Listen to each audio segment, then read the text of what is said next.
everyone, I hope you're well and that you're looking forward to the weekend. We've already come up to the full moon in Virgo, which is essentially preceding the March equinox. So we're in sort of transitional times right now. We're moving from the energy of Pisces into Aries. But before we do that, I think we're going to feel quite a strong urge to purge and to kind of let go of anything that's superfluous or no longer serving, and that may be reflected in the markets today. There's a lot in this full moon about, as I say, kind of detoxifying, letting go, catharsis because of aspects between the luminaries and Pluto. This could also sort of manifest in terms of like shifts in power and in paradigm, calls for reform, that kind of thing. And then on top of that, we've got a stellium of planets, including Jupiter and Neptune in Pisces, which are together with the Sun, creating quite a pull.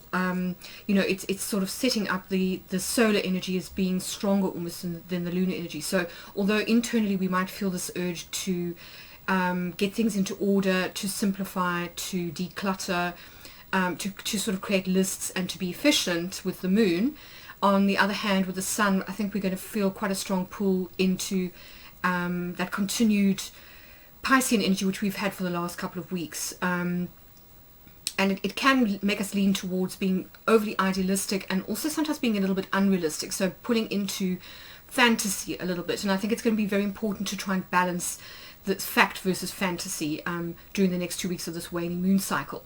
But let's get into the forecast itself. I'm going to do something a little bit different. As I said, over the last few weeks I've really felt as though, particularly since we entered the build up to the Russia-Ukraine situation, that we are kind of seeing a breakdown of the natural order of things, and it's been reflected in geopolitics, it's been reflected in terms of the financial sector, and a lot of people are talking about Bretton Woods 3, and essentially moving into a new world order as far as money is concerned. And I think before that kind of happens, you first have to have a breaking down of the old, and I think that's what we're seeing. That's what we've been seeing during Pisces season as a whole. I have viewed it as kind of like a dark night of the soul for the collective. So I think we just need to keep that background in mind, and because of that, because I kind of feel as though the way that I've been doing forecasting is not going to work, because all models, as Michael Saylor says, all models are broken. I'm going to do a few bits and pieces. We'll look at the astrology, we'll look at the human design, but then I'm going to do a geomancy and some kind of divination, just to see what message we get coming through that way, because I think that's being open and receptive at this time and allowing ourselves to look at things in new ways or new paradigms coming through, I think is maybe the way to navigate this period when things are quite, first of all, quite unclear. There's a lot of confusion sort of happening, a lot of cognitive dissonance in the media and that kind of thing. But number two, because of the human design, we are talking about a crisis, like an emotional crisis, a build-up of energy in the emotional body, which needs to be released, as I say, with this catharsis that's happening at the full moon, but can also make it difficult for us to see clearly in the short term until that emotional wave has kind of broken and we've kind of come back to a place of calm and peace. So yeah, that's what I'm going to do. Let's see how it works. It's a bit of an experiment. You can give me your feedback in the comments. But yeah, let's see what comes through.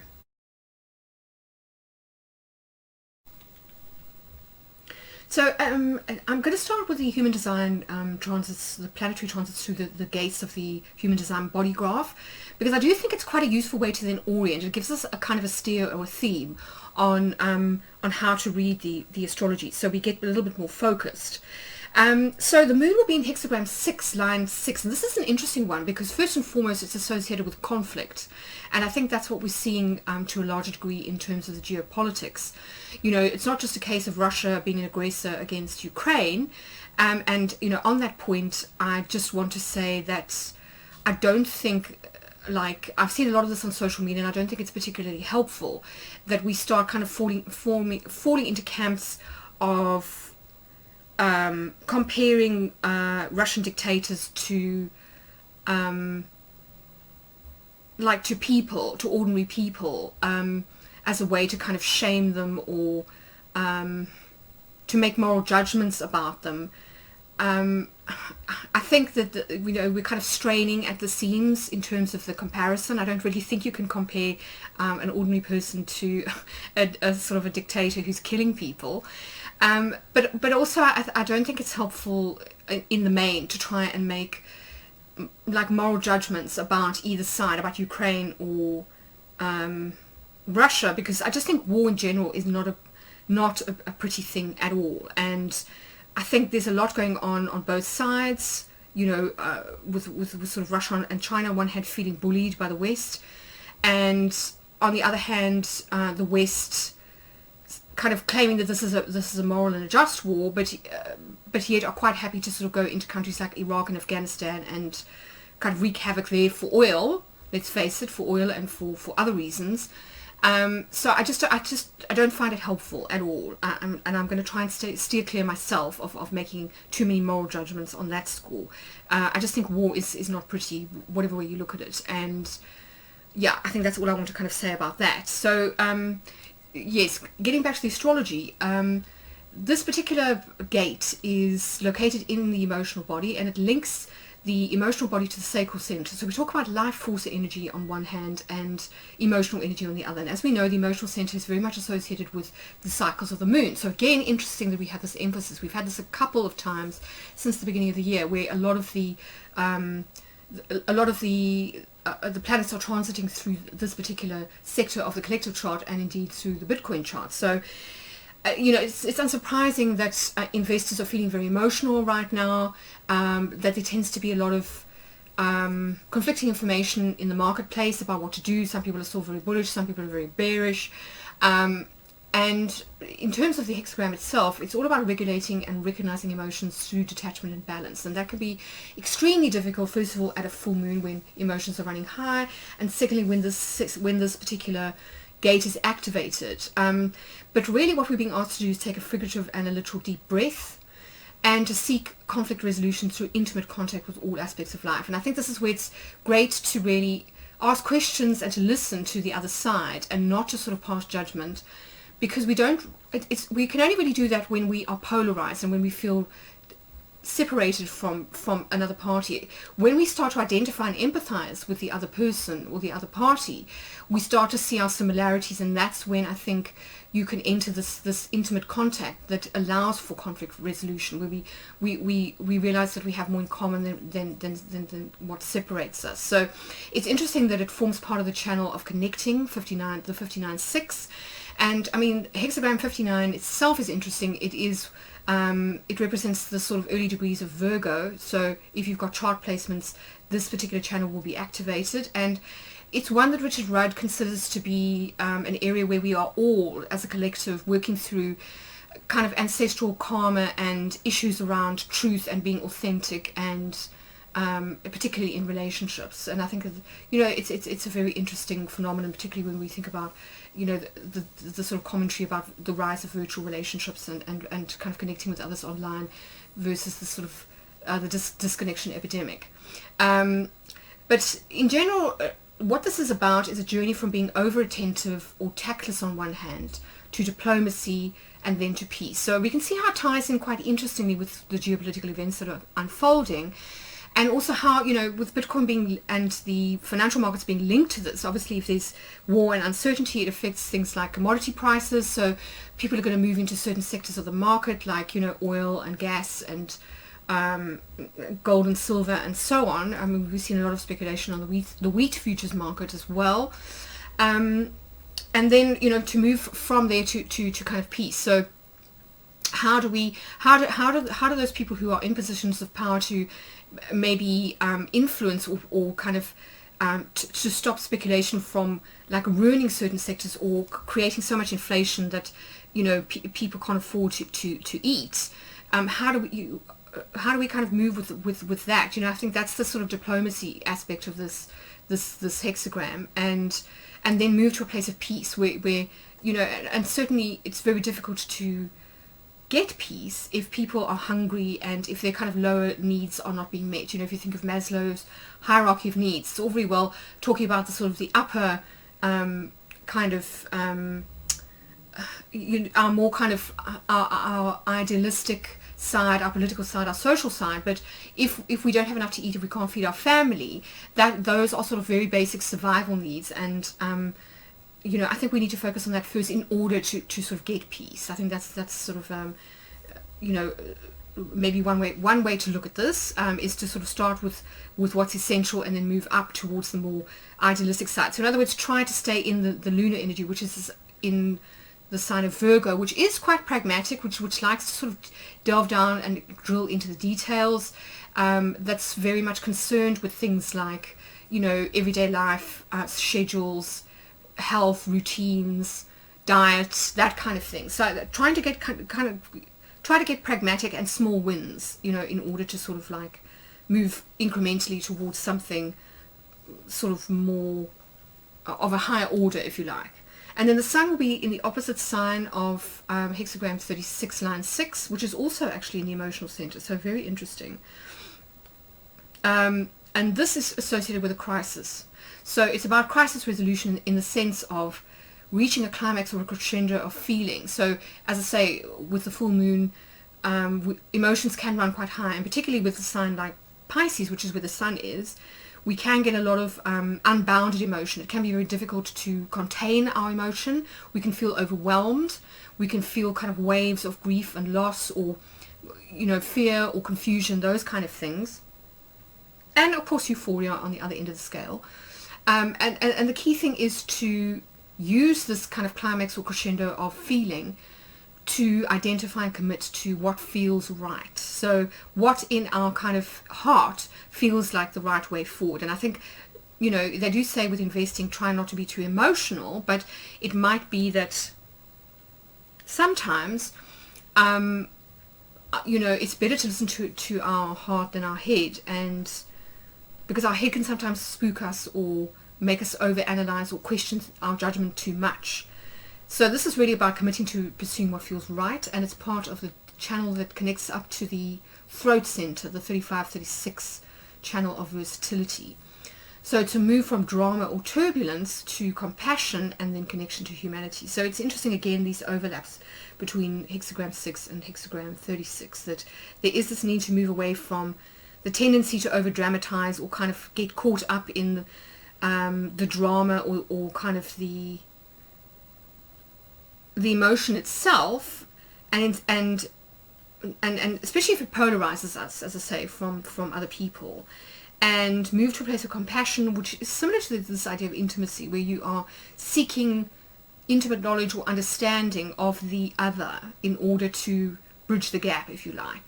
And that this can lead to more connection, and in the sense that we feel our humanity more, as a kind of commonality across cultures, across languages, and so on. So when it comes to investing, I think certainly in the cryptocurrency, in the DeFi space, we do see a lot of difference of opinion. People have got quite strong ideas about whether they see, X altcoin as having use cases, or is Bitcoin, the way forward. Are we a maximalist, or do we like to diversify our kind of portfolio a little bit? How people feel about regulation. Some people feel very strongly anti-regulation. They see it as interference from the old systems that cryptocurrencies are seeking to escape. On the other hand, you've got people saying that regulation is necessary because it's an important part of legitimacy. So there's a lot of polarity even within the DeFi space, and I think it's important to try and, as I say, find those commonalities and bridge gaps, particularly in difficult times when it's better to kind of try and pull together than to sort of all kind of fight and fragment, if you like. So let's look at the Bitcoin chart itself for a second, and I want to kind of draw your attention to a couple of things. First of all, to Uranus, which is sitting in the Bitcoin's 10th house. It's about to move into the 11th house of groups and sort of friendships and kind of like humanitarian ideals, if you like. And it is making some very interesting aspects to to some of the other planets. First of all, it's part of a T-square to the nodes in the Bitcoin chart, which happened in this chart anyway to sit across the ascendant-descendant axis. So in other words, exactly on the horizon of the chart. And this is an interesting one because it tends to set in motion a lot of collective energy, which is what we're seeing in the human design. So Uranus in this chart rules the 7th house of the other, so it can be it's usually significant people that are invested in the Bitcoin space. So it can be particular players, whales for example, that have a lot of influence. It can also be investors themselves, and on top of that it can also be enemies. It can be both sort of friends, allies and enemies. So it can also represent the seeming kind of enemies of cryptocurrency. So this is a very interesting one. A T-square tends to create a lot of tension. The main focus tends to be at the apex of the triangle. So in this case, we've got it's forming this square to Uranus. It almost looks like the top of the mountain, like Mount Fuji. And I do think that it could lead to sudden shifts in terms of collective awareness or collective sentiment. So sudden breakouts or sudden kind of drops in price, as it could increase volatility to an extent, where people act erratically.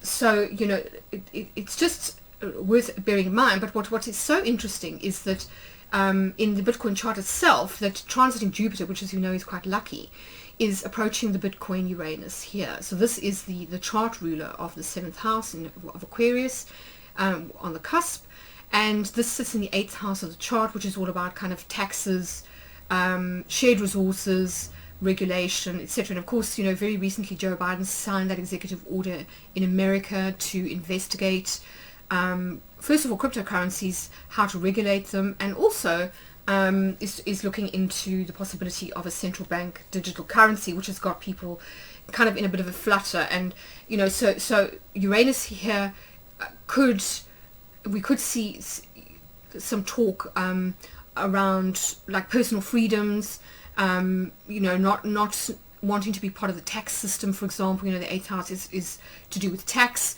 We could also potentially see some interesting developments around the recent like Bitcoin ETFs and derivatives. I think there was a new one that came in sort of online, or was approved last month.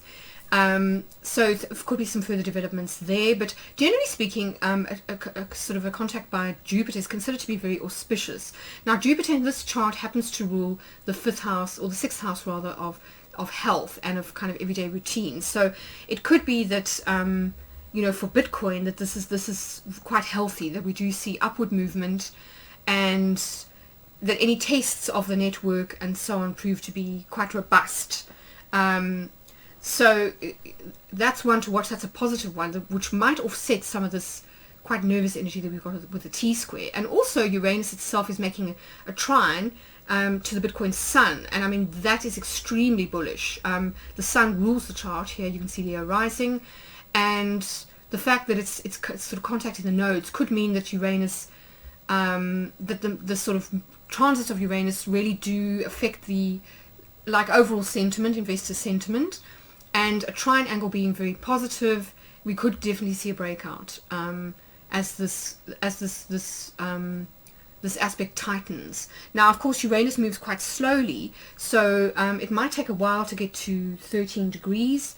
And Uranus reaches 13 degrees at sort of during the first week of April. So it's possible that we could see a build-up now of like support, or kind of orders going in, that kind of thing, people positioning themselves, say for example buying Tether, or buying some other USD coin in preparation, or slowly starting to kind of snap up cheap Bitcoin during the dips, and then in the first week of April ready for a breakout sort of around about the beginning of April. That's definitely a possibility with Uranus. And then what we also need to consider in this reading, or in this particular 2-week period, is that kind of conversely, the luminaries here, you can see the sun at 27 degrees of Pisces and the moon on the opposite side. that they may activate this opposition between Saturn and Uranus, which has got Neptune sitting on it. So as we know, that's been quite difficult for Bitcoin. It's been in place since about September of 2021, and it has caused quite a lot of FUD. It's caused quite a lot of confusion in the market. Essentially, we've had quite a lot of confusion since September, really. We had this sort of the breakout in July. We had some good times in the months that followed. And then September was very, very foggy. Then we had, again, like an all-time high in October. But this was preceding it. And I think we're in a similar period. If you think back to the last time we had a moon phase in Virgo Pisces, it was around about the time of the autumn equinox from the point of view of the northern hemisphere. So in other words, we're talking about 6 months ago. So I think now we're in a similar kind of energy where we're moving from that Pisces energy into Aries energy, as we get to the equinox. And I think as we get to that point, we're going to start to see momentum building in the outside world, and that could well affect Bitcoin positively, because you can see that in the Bitcoin chart that the moon is at about 4 degrees of Aries. So the sun will essentially contact that moon quite soon after the equinox. The sun moves about a degree a day. So if it's at 0 on the 20th of March, it will get to the Bitcoin moon at around about four or so days after that. And so we're talking about the 24th or 25th or so of March. So that's when I think things will start to kind of, momentum will start to build, and we could see some interesting, more positive developments and sentiment improving. But until then, we are kind of activating this opposition. So that can offset, these two things almost working against each other. So on the one hand, we've got this positive aspect between Uranus and the Sun, but on the other hand, we've got a negative aspect between, as I say, the transiting Sun, Uranus and Saturn. So that can offset that, and because it's in the 8th house, which we've already been talking about, it could mean that that factors when it comes to like not buying spot Bitcoin. In other words, other ways to invest in Bitcoin could affect overall value and price. If you think about institutions too, they tend to enter the market when the price is low. So sometimes they can create a lot of pressure in the market that will lower price, and then sort of get in, load up the truck. So we do just have to kind of bear this sort of stuff in mind, that as Jordan Lindsay says, there's no market that isn't manipulated. And I think we need to get away from this idea that you're going to have pure markets, particularly now that investors on an institutional level have got involved. You're seeing a lot of Wyckoff patterns. We're seeing a shift away from the 4-year cycle and the sort of the retail patterns up till now, which have followed things like Fibonacci and so on, and we're getting a lot more cognitive dissonance, a lot of smoke and mirrors happening. And I think we just have to accept that that's part and parcel of what happens when you get big players in the marketplace. But on the positive side, we do have Saturn as well as Venus and Mars in the 7th house of the chart, and Saturn here is approaching the Bitcoin Neptune, and that can sometimes help to stabilize things. So where we have seen a lot of confusion and volatility, if you think that Pisces rules this 8th house cusp, and this is also going to be important in terms of what goes on here, that I think this has to do with regulation myself. I think Saturn very often is about the maturing of a market, is about stability, and these are both the positives or the pros of regulation, is that it does create more legitimacy of a particular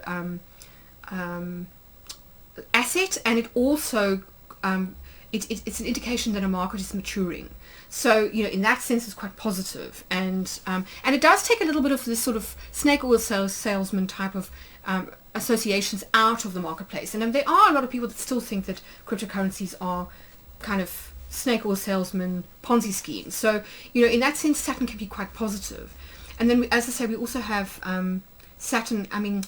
Venus and Mars, which are traveling within about 2 degrees of each other, so still close after that initial conjunction, that they are sort of approaching, or they are kind of crossing over a conjunction to the nodes. So they play into this T-square that we've got going on here with Uranus and the nodes. And as they almost sort of occupy the investor end of the the loop, whereas Uranus is in the 10th house, and that tends to be sometimes about leaders, in a particular marketplace, so market leaders or visionaries, people pointing the way shows, that kind of thing. And then we've got Bitcoin itself, which is represented by the sun, which is the other end of this thing, and that tends to be about release. And as I say, at this full moon, I do feel as though to an extent we are kind of releasing. There's a catharsis going on of sorts, of stuff that might have built up in the system that needs to go. And so we could have a flushing out, if there is a lot of say leverage in the market, or a lack of clarity, that kind of thing. We could have that happening during this waning moon cycle, followed by as I say, a breakout in early April when this trine between Uranus and the Sun finally perfects. So an interesting time. I'm trying to think what else is going on. We also got a T-square with the Moon, the Sun, and with the Bitcoin Pluto. And this is in the 6th house, and Pluto in this chart rules the cusp of the 5th house. So again, to me, this could point to sort of power plays. If we think that transiting Pluto is approaching the Bitcoin Jupiter, which can sort of squash bullish over speculation and sort of overconfidence. The 5th house, being of speculation, for me tends to be about both day trading and also the futures market. So it's possible that regulation is going to be having an effect here, and also that it could kind of it could create a sort of like feelings like a power struggle, or it could create there could be a bit of sort of fishy activity sort of going on behind the scenes that either spooks people, or say for example, like there's irregularities are discovered on an exchange or with a particular fund, like it's supposed to be backed by X commodity, and then they find out that it's backed by a lot of like credit swaps or whatever, some junk bonds. There's definitely with Pluto an element of like fishiness. So it'll be interesting to see what comes through when we do the Geoscope, because that could potentially tell us more about how Pluto is likely to work. So very much a mixed bag, and lots kind of different parts moving at the moment. And I kind of feel that overall what we can expect is a bit of a slump in the market during this 2-week period, which is, as I say, it's a waning moon cycle. So we tend to get a crescendo of emotion or sentiment at the full moon itself and within 2 days of it. But then after that, we're releasing the energy that's built up during the waning moon cycle, the waxing moon cycle from the new moon. So I don't really expect a lot to happen until April. I think that's when things could really start to get quite bullish, particularly once we are clearer, like once there's a clearer steer maybe on geopolitical circumstances and sort of macroeconomic conditions, because I think that's worrying a lot of people at the moment. The stock market is very volatile and people don't really know what's going to happen next. So looking at Ethereum quickly, again some interesting developments. We've got the full moon making a conjunction to Black Moon Lilith in the 10th house, which is an interesting one. It tends to highlight blind spots. So Black Moon Lilith tends to be where we the kind of the dark side of a particular like altcoin or investment. So it may be that this full moon highlights something comes to light that needs to be kind of looked at when it comes to either the Ethereum network itself and the way that smart contracts work, or it could just be an oversight of some kind. So maybe a security like loophole, or just people using Ethereum in a sort of a, I don't want to say a nefarious way, but just like a fishy way, that kind of thing. The sun is opposite here in the 4th house, which tends to be about fundamentals. So as I said, something could come to light about like second or third layer kind of applications, or the security of something, or an aspect of whether it's a good investment from like an energy point of view or whatever. And it could call for maybe some changes in terms of like development you know, that like certain things need to be patched up or kind of whatever. Because let's remember that the sun is traveling quite close to Neptune, and that does tend to make things more porous, so you get holes. So again, this can point to security breaches or loopholes, areas that need to be kind of patched up. But then, you know, fast on its heels is Jupiter and Mercury. So they are still in the third house. And to me, this has to do with NFT speculation. You know, we're still in kind of mania phase as far as that's concerned. So I expect that market to continue to be quite buoyant in the short term. What else have we got going on? So this sun, this transiting sun that's part of the full moon, is also making a trine to the Saturn, which is on the which is rising, so it's on the ascendant. It's in Scorpio, even though the ascendant is actually at about 0 degrees of Sagittarius. So it's a kind of an interesting one. And that Saturn, I mean, it's a positive thing in the sense that it tends to stabilize. So it could help to ensure that, I mean, a lot of stable coins are kind of based on the Ethereum network, and there's a lot of emphasis on stable coins with this government focus on trying to develop their own central bank digital currencies. You know, a lot of talk of using the Ethereum network to sort of base potentially like a new digital, say, dollar or whatever on. And certainly most of the stable coins that are pegged to the US dollar or to a commodity are kind of, they operate on top of the Ethereum network. So it may have something to do with that because of the nature of Saturn. In this particular chart, Saturn rules the second house cusp. So it also does have to do with very much with money and value and that kind of thing. And it could be that the price of Ethereum goes up quite substantially because of, say, moves by regulators to use, like if news kind of comes out about say like the US Treasury deciding to create their digital dollar and sort of run it on the Ethereum network, that could definitely make investors quite bullish. And then on top of that, we've got this Pisces stellium approaching Chiron and the North Node in the fourth. So again, as I say, Chiron tends to be about vulnerability. So I am wondering about some kind of security vulnerability. It seems to be pointing a lot in that direction. So I think it'd be interesting to see what happens in terms of fundamentals. And then we've got the stellium making a trine to Mars in the 8th house. So you can see the Mars in Cancer here in the 8th house. And again, this does tend to point to funds that are derived. So as I say, like, I mean, we haven't had an Ethereum ETF or anything yet that I know about. So I do wonder whether there's one in the works, or, you know, that I haven't kind of heard about. Because, you know, Aries does rule the 5th house cusp, so the 5th house of speculation. But again, it could point to like Web3 and alternative uses for, or increasing or kind of a widening out of use cases for NFTs, or the way that people sort of buy or sell NFTs, as well as momentum building. As I say, I don't think the mania phase is over yet when it comes to all of that. So Mars could simply just put the foot on the gas, you know, in terms of this trine. And then the final thing to watch for is transiting Pluto, which is approaching a conjunction to the Ethereum moon. Now the moon is already detrimented because it's in the sign of Capricorn, which is obviously the opposite sign to where the moon has where it's domiciled.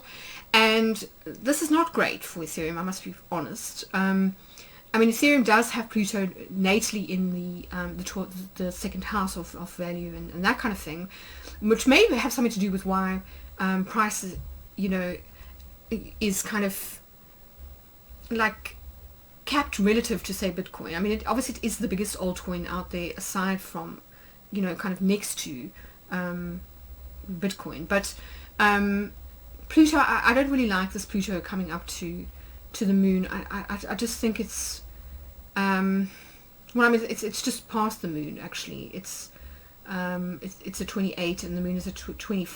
What's it, 25? So it's actually separating.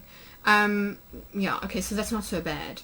But it usually does point to nefarious or kind of secret dealings here, given that it rules the 12th house cusp. So it something to do with the Saturn trine it may have something to do with further developments to do with this trine.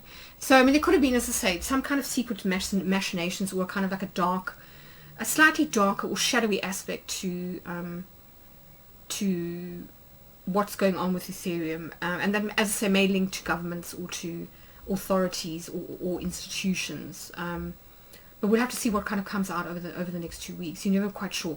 I mean, the thing for me to remember is that, you know, for me, astrology is divination. So you can look at the transits, but they're not scientific, like weather report incidents that are going to say, oh yes, definitely there's going to be rain, or definitely there's going to be sun, etc.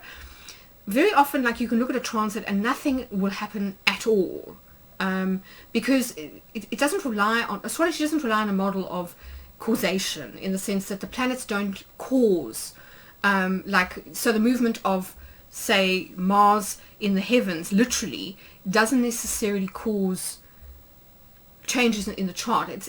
They are all kind of linked to symbols, from the literal right through to the sort of the sacred. And it's interesting that this particular moon phase has to do with the polarity between the sacred and the profane. So I think that's just always worth remembering, that these are just probabilities. We can't ever predict with absolute accuracy what's going to happen, and that's just the best way to kind of look at it. So in that sense, it's no different to any other kind of technical analysis, which, as I say, I do laugh at, because people often say that it's technical, but a lot of the time it involves a degree of judgment, just as the same as astrology does, where you're looking at something visually and you're making a prediction or a judgment based on what you see. So in that sense, it's no different. You're looking at patterns, and so, you know, for me, these geometric aspects are no different to patterns in the chart, really. But anyway, let's get into the Geoscope and see what comes out from that reading, because it might tell us more about what to expect, you know, over the next couple of weeks.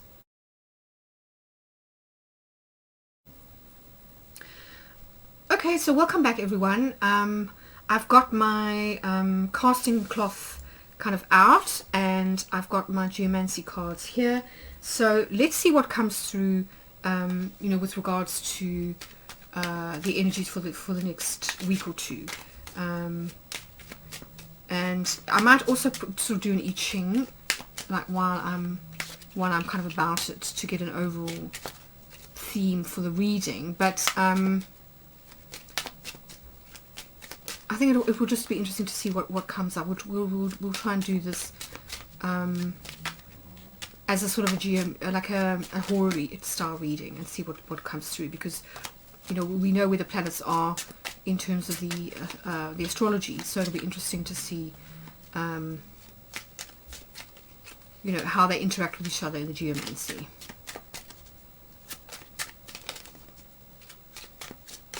So interesting that we get this Capricornus coming out, because, as I say, we are coming up to the equinox on the 20th of March, and that is going to start the new solar year. So it's interesting that we're getting Capricornus, which is all about new cycle starting. And I do really feel that quite strongly. I think a lot of people do, that at the moment we're in that kind of end of the year phase of like mourning and letting go, emotionally in particular, of the sort of remnants of the old solar year, and getting ready to move into the new astrological year, which will happen when the sun ingresses into Aries, in Western astrology anyway, on the 20th of March.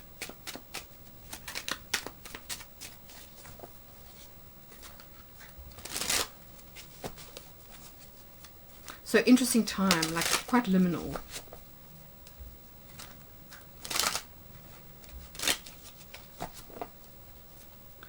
Alright, so let's cut the cards. Oops, interesting. Cards are coming out there.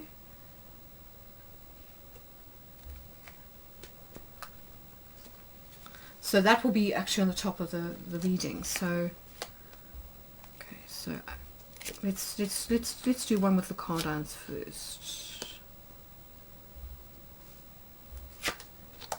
So this is one of the alternative methods of doing your reading. You start with the cardinal houses, you then move on to the fixed houses,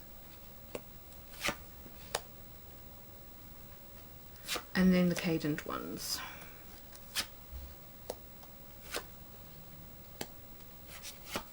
And then I'm also, because we're doing it sort of geomancy style, I'm going to pull a left witness, a right witness, and a judge. And this will give us a steer on the overall kind of themes for the reading.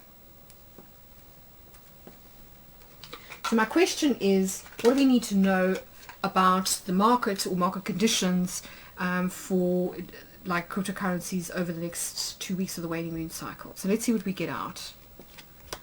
Interesting. So Kase in the first house. So that in and of itself is interesting. It does point to constricted or limited market conditions where we do feel a little bit constrained, where, you know, price is not great, or where, you know, also potentially this idea of regulation, because Kase can be about feeling imprisoned or feeling somehow restricted. So as I say, I do think that regulation gives a lot of people the heebie-jeebies. It does start to make people talk about freedom a lot. Interesting. Yeah, I mean, we've got Kase 3 times in this reading, so it's really kind of emphasizing that particular quality. I'm just going to read from my book, Oracle of the Elements, some of the key meanings of Kase, so that you can, hopefully it'll kind of get your mind sort of thinking about associations. Let's just find it.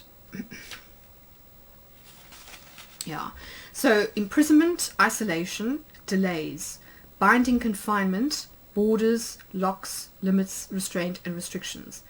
And its meaning literally is Kase. It means jail or prison or cell. So interesting, you know, with the idea of incarceration, you think the word incarceration. So its planetary ruler is Saturn. The zodiacal sign is Capricorn. And this is the element of Earth, of course. So we are talking about very pragmatic matters. Really kind of getting down to the nitty-gritty about things. It rules the direction of the southeast. It's associated with exits and endings. It tends to be stable in terms of condition, which I think fits with Saturn. Saturn does stabilize quite a lot. In terms of colors, we're talking about black or dark brown. And in the anatomy, it rules the stomach. In terms of temperament, it rules the melancholic temperament. And it's interesting where it's kind of strengthened and where it's weakened. So it's weakened in the 12th house, and we do have Kase in the 12th house. But no, it's strengthened in the 12th. So it's weakened in the 6th. That's right. So 7th and 8th and 4th. All right. So nothing else there that's relevant. Let's quickly have a look at the loss. That's interesting. Transients. Very interesting. So if we were to kind of read this as a horary reading, we'd sort of look at the first house, and we'd say, all right, like the overall vibe as far as we, the investors, are concerned, is this feeling of restriction or fear or concern about regulation, that kind of thing, which I think fits quite well with Kase.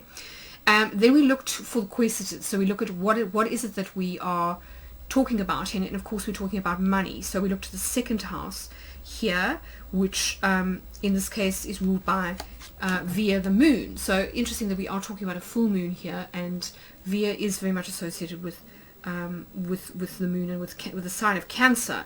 Now via literally means road, and it's all about forward momentum and movement. So it can be about a change in direction.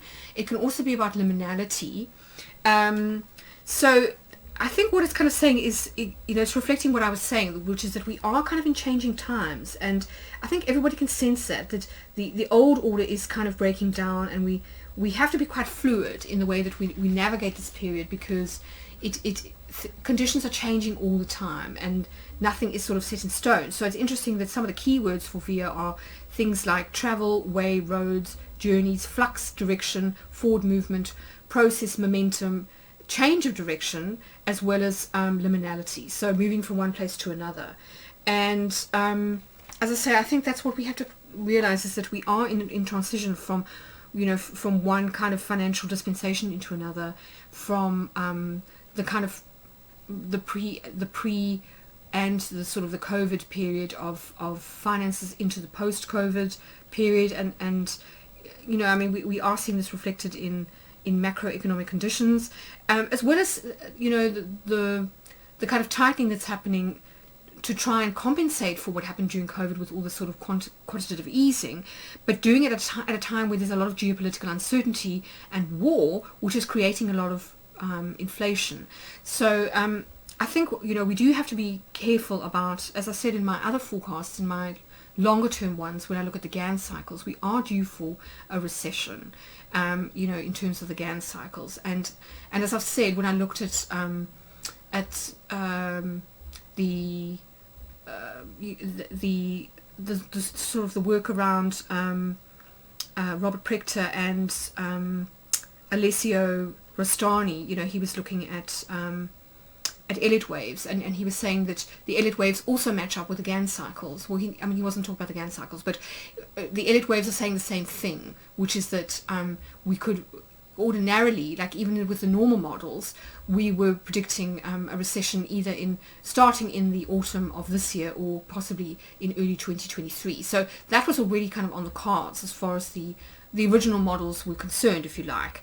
Now you add to that the fact that we've got high inflation due to geopolitical uncertainty, kind of energy security issues coming up. And I think you can see that things are sort of very fluid at the moment, and so we have to sort of try and adapt as best we can. You know, if we want to look at sort of other conditions, I mean, the interesting thing for me, first of all, is that Cancer and Capricorn here are opposite signs to each other. So, you know, that can cause a lot of tension. You know, if we're looking for ways to sort of ease our fears right now, I don't think we're going to sort of find easy answers. I think we just have to be prepared to be quite philosophical and pragmatic, and just take things one day at a time. I think that's the best way to view Via. I mean, if we look at sort of other aspects in the chart, or sort of other factors, you know, for example, if we look at the 9th house of kind of geopolitical situations, we've got Cauda Draconis, and this is about the end of a cycle, and also about karmic release, which is what I feel that this full moon is all about. You know, there's a lot going on a collective level as well as an individual level about release, loss, grief, letting go, and a kind of a purging, like a catharsis happening.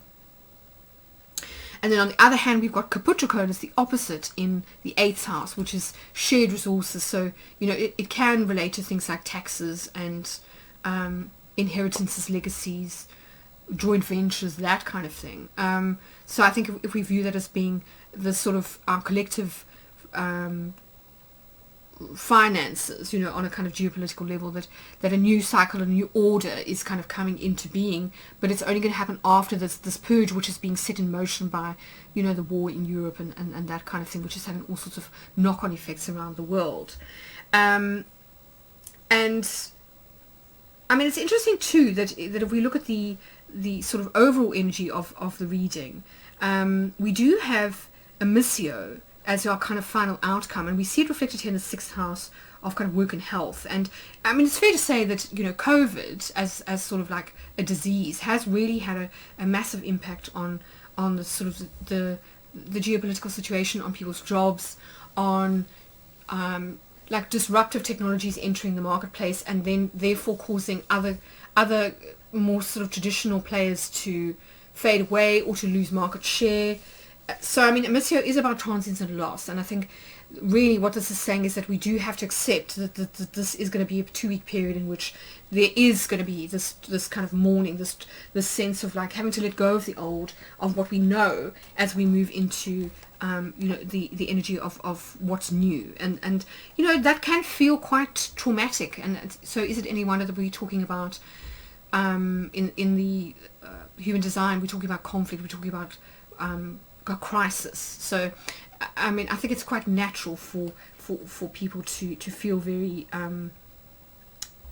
uncertain and fearful when you know, when there's so much change going on. And I think it's part and parcel of a Missio, which is ruled by Venus in Taurus, is learning to accept that everything changes, that's really this kind of ebb and flow and flux is really like the constant, even though, you know, we as human beings like to try and introduce other we like to try and introduce some kind of permanence or stability into our lives in order to sort of counteract those fears, to make us feel more secure. But I mean, keywords for us here are transience, loss, breakups, separation, what's unattainable or unavailable. It can also mean theft or financial ruin, to reject, to leave, to decline, to lose, or to be stranded, and also self-destructiveness. So it's planetary ruler, or its sort of overall energy is Venus retrograde, and of course we had that Venus retrograde in December and January. So there may be a link to that time. The image is of a money bag or a purse held upside down so that the contents fall out. And I think we just, as I say, we need to bear that in mind, that there may be loss before there is gain. Overall. But it's interesting that the left witness is the opposite, which is gain. So it's acquisitio, which is fire. So this is earth, this is fire. And acquisitio is all about gain and expansion. It's particularly about profit and sort of financial gain or material gain.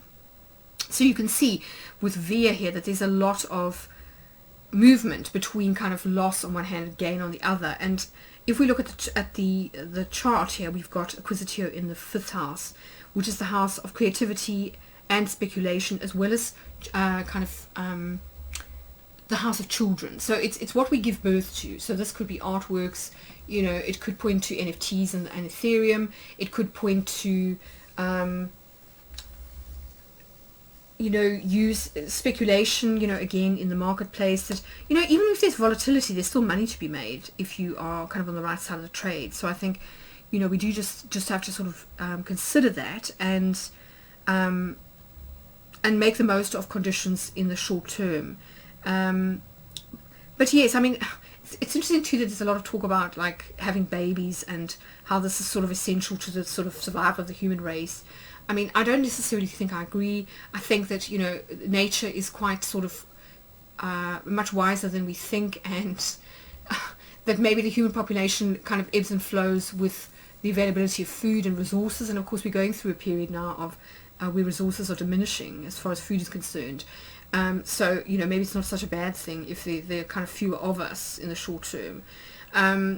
But as I say, acquisitio is about material gain, so it could well be about gambling or speculation on some level. And of course, that isn't always necessarily a bad thing. It could be about starting like a side hustle, or maybe like minting your own NFTs, or doing something creative that maybe you decide to sort of to do something if you're an artist and get paid in like Bitcoin or some other cryptocurrency. But there's definitely room here for gain, when it comes to sort of speculation. Then the right witness here is Albus, which is also interesting. So Albus we see reflected in the 4th house of the chart, which can often mean like as well as being roots and family and like sometimes mining. So it could have something to do with cryptocurrency mining. Albus in and of itself it's ruled by the element of air and Mercury in Jupiter. Mercury in Gemini, and Albus tends to be about a blank slate. So it can be about starting fresh. It's also about writing, because it's literally a blank sheet of paper.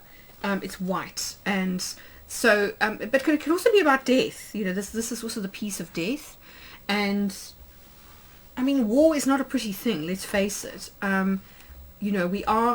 We are kind of having to sort of come to terms again, like after COVID. COVID was so much about kind of death and loss, and now we're talking about war. So there is no getting away from the fact that we are dealing with some very difficult themes as kind of a race, as a species. But it's also about wisdom too, and I'll just read you the keywords because it might spark some ideas, in your mind. So it's about whiteness, about blank paper, about paleness or fair skin, intellectual pursuits, wisdom, mental clarity, peace, a bright or shining light, deathly calm, coldness, and detachment. And the image is a chalice or a receptacle set upright. So that to me reminds me a lot of the Grail, and to that reading that I did back in August of 2021, which really was so tied into symbolism around Archangel Gabriel, who is of course the archangel associated with the Grail cup, with emotions, with the Ace of Cups and the Tarot, which is not just about kind of emotions in the kind of human sense. It's also about sort of unconditional love and grace. So I think to me this is pointing to what the human design hexagrams were saying, which is there is a need here for, at base, like at root, to kind of root ourselves. You know, even though the winds are blowing here with Rubeus. So if you think of this as a tree, the winds of change are blowing, and this is going to cause like the branches of the tree to sort of blow around quite a lot and create a sense of kind of isolation here with Castor in the 11th house of groups and in the 12th house of the psyche. That it can cause a lot of fear and separation. So we do need to kind of ground ourselves here with Albus to sort of to find this kind of center of calm, if you like, so that we are rooted in amongst the chaos, and we can find that still point within ourselves to kind of come home to, that will keep us sane during a period of kind of transience, potential loss and disappointment, but also help us to pivot towards potential gains here, which is to say are to be had if Acquisitive is kind of anything to go by. And I think also with Conjuncture in the 7th house, teaming up with others, particularly one other person, joint ventures definitely look well starred, particularly, as I say, once we get to the equinox and we move into the new energy of Aries season. I think there's a lot here about kind of working with one other person, and that, you know, it does seem as though group situations and that kind of thing are not so well starred. Neither is looking for kind of glory or on an individual level. I think that this is more about kind of hunkering down, about consolidation and sort of practicing emotional detachment where possible, but understanding that there is a bit of a crisis kind of going on here, which is going to cause a little bit of fear and limit conditions in the market short term. As I say, you know, this is for me about the 2 weeks of the waning moon cycle, but I think, you know, based on the astrology, I think when we get to the first week of April, I think a lot of things are going to shift. So I think we just need to bear that in mind, that this is just a kind of a short-term snapshot of where things are kind of at, and not necessarily an indication of medium to long-term conditions. Yeah, so an interesting one, and you know, it'll be interesting to sort of consider its parallels with the human design and the astrology. I mean, planets that are being emphasized here very strongly are Saturn, which we saw in the full moon chart itself, the moon, of course, with Via and Populus here, as well as the lunar nodes, which can point to eclipses but are also associated with you know, the luminaries. And then we've got Jupiter, which is actually coming up to a conjunction with Neptune, although it won't happen this month, it won't happen in March, but that can sometimes amplify those kind of Piscean energies. And then also quite a lot here of emphasis on both Venus and Mercury. So we've got Mercury 1, 2, 3 times, and we've got Venus twice. So interesting. I mean, particularly with Gemini, with the study of the twins, and I have talked about this in the past, where, you know, I've talked about how I saw Mercury and Venus as being the siblings. So a different relationship to, like, when you're talking about, say, twin flames, which are about like divine counterparts almost, so opposites coming together, if you like, Venus and Mars.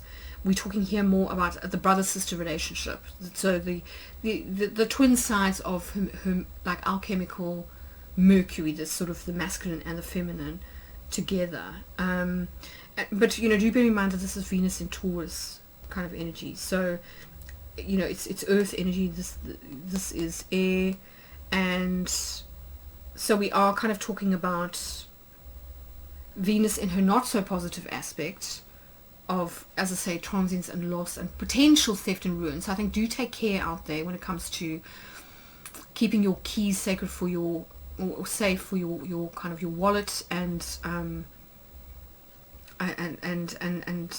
kind of thing, not leaving too much coin on exchanges for long periods of time. But also, I think, Albus here telling us how to be adaptable to changing conditions, which, as I say, is trying to find ways to stay calm in amongst the chaos, and to try and aim for those things that we saw in the human design. So trying to stay compassionate, trying to stay out of like any kind of polarization that leads us to fear the other, and therefore project and sort of say that the other is bad. And that can apply to, as much to the way that we view authorities and governments as it is to our peers and that kind of thing. But yes, I think overall just really kind of emphasizing the need for caution, the need for consolidation, the need to take precautions, to work within limitations, and also to accept that this is a period of like transience. But within that, there will be little pockets of opportunity where you can make some gains and that kind of thing. Yeah, so that's kind of it for me. I hope you've enjoyed this reading and that you've found it useful and helpful. Do let me know in the comments if it has resonated, if you've enjoyed the sort of the geomancy aspect of it and you want to see more of that kind of divination in my my forecasts kind of going forward. If you're interested, you can visit my Astro Insights blog, where I do articles and blog posts about various things, not just finances, but also like politics, celebrities, etc. Yes, but wishing you some happy trading over the next couple of weeks. Do take care out there, and I'll see you again in a fortnight for my next forecast.